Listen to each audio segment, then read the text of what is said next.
start replacing cording with spring steel.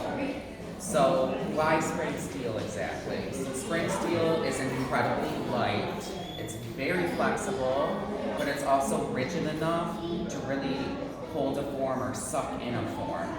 And what we see is the cities that already have a watchmaking industry established, they are the ones that really spearhead this effort, because the spring steel used in watchmaking is akin to the spring steel used in corsetry as well as the cage crinolines. So those cities we start to see spearheading or acting as like a vanguard to introduce the spring steel that supplants the cording.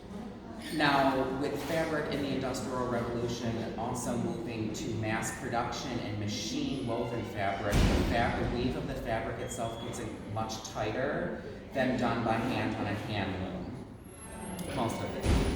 So the fabric used can withstand more tension as well. And the eyelets are almost always now made of metal, like little metal grommets essentially. And this again has that metal busk down the center front. So all of these elements really add to the increasing desire for a small waist.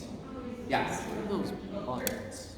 These buttons? Yeah, these are milk-glass buttons. They're often sewn around the waist of a corset to aid in the tying and securing of petticoats, so they don't fall down. Sometimes you'll actually see on the lower end of a corset like an upside down hook, and those help secure the lacing of the corset to the front. If you can tie it in a knot in front of you without the hook, but it can erode away the fabric, and you kind of want the knot to be below your waistline so you don't get like a weird bump in the middle of showing from the outside. Round.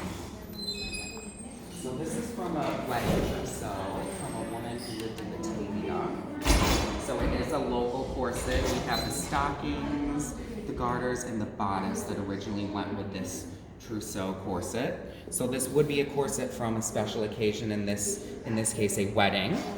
And it has this beautiful hand-done embroidery on the bust gussets, as well as all along these boning channels. Now, the reason these little hand-done embroidery is at the bottom and the top, at the bottom and top of each spring steel bone is like a little punched hole, and you are sewing through that hole through the fabric. It secures the bone in the channel so it's not wiggling, it's not working its way through or poking out, because that would happen a lot.